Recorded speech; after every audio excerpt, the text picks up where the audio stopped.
Mobile ফোনের স্ক্রিনে হঠাৎ যে বিরক্তিকর অ্যাডগুলো আসে তা কিভাবে বন্ধ করবেন। যে কোনো অ্যাপসে ঢুকতে গেলে হঠাৎ করে অ্যাড চলে আসে, মোবাইল ফোনের সেটিংয়ে ঢুকতে গেলে হঠাৎ করে অ্যাড চলে আসে, ইন্টারনেট ডাটা অফ, তারপরও হঠাৎ করে অ্যাড চলে আসে। তো এই অ্যাডগুলা কেন আসে, এটার কারণ কি, কিভাবে আপনারা এই বিরক্তিকর অ্যাডগুলা বন্ধ করবেন, সবকিছু বলবো আজকের এই ভিডিওতে। তো মূল ভিডিওটি শুরু করার আগে ভিডিওতে একটি লাইক করবেন, কমেন্ট করবেন, চ্যানেলে নতুন হলে সাবস্ক্রাইব করবেন। তো মূলত তিনটা সেটিংয়ের মাধ্যমে আপনি আপনার ফোনে এই বিরক্তিকর অ্যাডগুলা বন্ধ করতে পারবেন। ওকে, তো ফার্স্ট যে সেটিং, এটা করার জন্য সর্বপ্রথম আপনাকে এখান থেকে ক্রোম ব্রাউজারটা ওপেন করতে হবে। ক্রোম ব্রাউজারটা ওপেন করার পর এখান থেকে আপনারা দেখতে পাচ্ছেন যে 3 ডটস, একদম কর্নারে এই 3 ডটসের উপর একটা ক্লিক করবেন। ক্লিক করার পর এখান থেকে সেটিং অপশনে একটা ক্লিক করবেন। ক্লিক করার পর এখান থেকে আপনারা একটু নিচের দিকে আসবেন। নিচের দিকে আসলে আপনারা এখানে দেখতে পাবেন যে সাইড সেটিং, এই অপশনে একটা ক্লিক করবেন। ক্লিক করার পর এখান থেকে আপনারা একটু নিচের দিকে চলে আসবেন, আবারও একটু নিচের দিকে আসবেন। নিচের দিকে আসলে আপনারা এখান থেকে দেখতে পাবেন যে ইন্ট্রুসিভ অ্যাড, এই অপশনে একটা ক্লিক করবেন।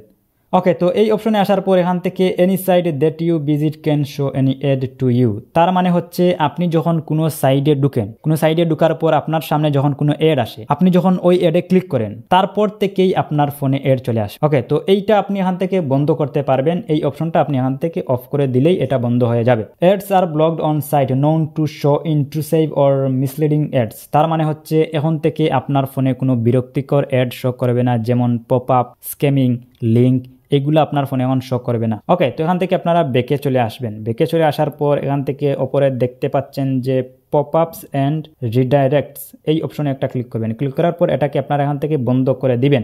Block site from showing pop ups and redirect recommended, এই অপশনটা আপনারা এখান থেকে বন্ধ করে দিবেন। ওকে, তো এই গেল আমাদের প্রথম সেটিং। এখান থেকে আমরা বেরিয়ে চলে আসি। ওকে, তো বেরিয়ে চলে আসার পর এখন আমাদেরকে দ্বিতীয় সেটিং আমাদেরকে করতে হবে। তো দ্বিতীয় সেটিংটি হলো, আমাদের ফোনে কিছু অ্যাপস আছে যেগুলো আমরা দেখতে পাই না, বাট ওই অ্যাপসগুলা ব্যাকগ্রাউন্ডে রান করে, যার কারণে আমাদের ফোনে অ্যাড আসে। তো কিভাবে আপনারা এই অ্যাপসগুলা রিমুভ করবেন? তো এই অ্যাপসগুলা রিমুভ করার জন্য সর্বপ্রথম আপনাকে আবারও মোবাইল ফোনের সেটিং অপশনে যেতে হবে। সেটিং অপশনে আসার পর এখানে আপনি সার্চে ক্লিক করবেন। সার্চে ক্লিক করার পর এখানে আপনি টাইপ করবেন manage apps, MANAGEAPPS, manage apps লিখে আপনারা সার্চ করবেন। সার্চ করার পর এখান থেকে এই ম্যানেজ অ্যাপসে আপনি ক্লিক করে দিবেন। ম্যানেজ অ্যাপস এই অপশনে ক্লিক করে দেওয়ার পর এখান থেকে বিভিন্ন ধরনের অ্যাপস আপনারা দেখতে পাবেন। তো কিছু অ্যাপস আছে যেগুলো আমরা দেখতে পাই না, তো এখান থেকে আমি অপর দিক থেকে আমি ডার্ক মুডটা এখান থেকে অন করে দেই। অন করে দেওয়ার পরে দেখতে পাচ্ছেন আমি এখান থেকে দেখতে পাচ্ছি না। তো এখান থেকে আপনারা শুরুতেই একটা অ্যাপস দেখতে পাচ্ছেন যে এই অ্যাপসের কোনো নাম নেই, কোনো লোগো নেই, তারপরেও কিন্তু এখানে একটা অ্যাপস আছে। তো এখান থেকে দেখতে পাচ্ছেন যে এটা হচ্ছে 26 MBর একটা অ্যাপস। তো এই অ্যাপসের আমরা লোগো দেখতে পাচ্ছি না, নামও দেখতে পাচ্ছি না, কিন্তু এখানে একটা অ্যাপস আছে। তো এইভাবে আপনি এখান থেকে যেগুলা অ্যাপসের নাম আপনি দেখতে পাচ্ছেন না বা লোগো আপনি দেখতে পাচ্ছেন না, কিন্তু পাশে আপনি দেখতে পাচ্ছেন যে MB দেখতে পাচ্ছেন বা একটা এরো আইকন দেখতে পাচ্ছেন, তার মানে আপনাকে বুঝে নিতে হবে এখানে একটা অ্যাপস আছে। তো এখানে আপনি এই এরো আইকনে একটা ক্লিক করবেন। ক্লিক করার পর এখান থেকে আপনি আনইনস্টল এখানে ক্লিক করবেন। ক্লিক করার পর এখানে আপনি ওকে ক্লিক করবেন।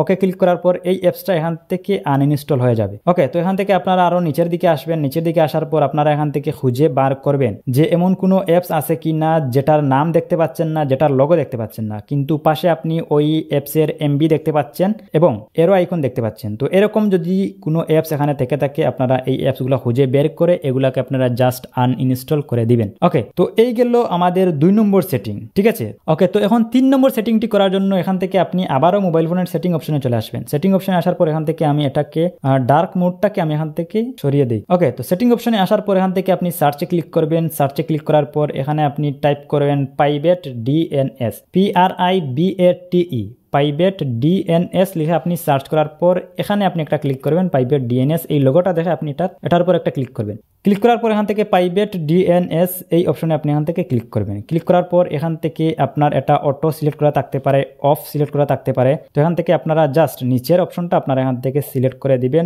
Private DNS provide host name, এই অপশনটা আপনারা এখান থেকে সিলেক্ট করে দিবেন। সিলেক্ট করে দেওয়ার পর এখান থেকে দেখতে পাচ্ছেন যে enter host name of DNS provide, এই অপশনে একটা ক্লিক করে আপনি এখান থেকে টাইপ করবেন যে DNS.adguard@edgard.com, এই কথাটা আপনার এখান থেকে লিখে জাস্ট আপনি এখান থেকে সেভ করে দিবেন। ওকে, তো সেভ করে দেওয়ার পর এখান থেকে আপনি বেরিয়ে চলে আসবেন। ওকে, সো গাইজ এই ছিল মূলত আজকের ভিডিও। তো আশা করি এই 3টা সেটিং যদি আপনি আপনার ফোনে যদি অন করে রাখেন, তাহলে এখন থেকে আপনার ফোনে আর কোনো ধরনের অ্যাড শো করবে না। আপনার ইন্টারনেট ডাটা যদি অনও থাকে, তারপরে আপনার ফোনে কোনো ধরনের অ্যাড শো করবে না। ওকে, সো গাইজ এই ছিল মূলত আজকের ভিডিও যদি ভালো লাগে থাকে ভিডিওতে একটি লাইক করবেন, কমেন্ট করবেন, চ্যানেলে নতুন হলে সাবস্ক্রাইব করবেন। তো আজকের মতো আমি মিজান এখানে বিদায় নিচ্ছি। দেখা হবে নেক্সট ভিডিওতে। আল্লাহ হাফিজ।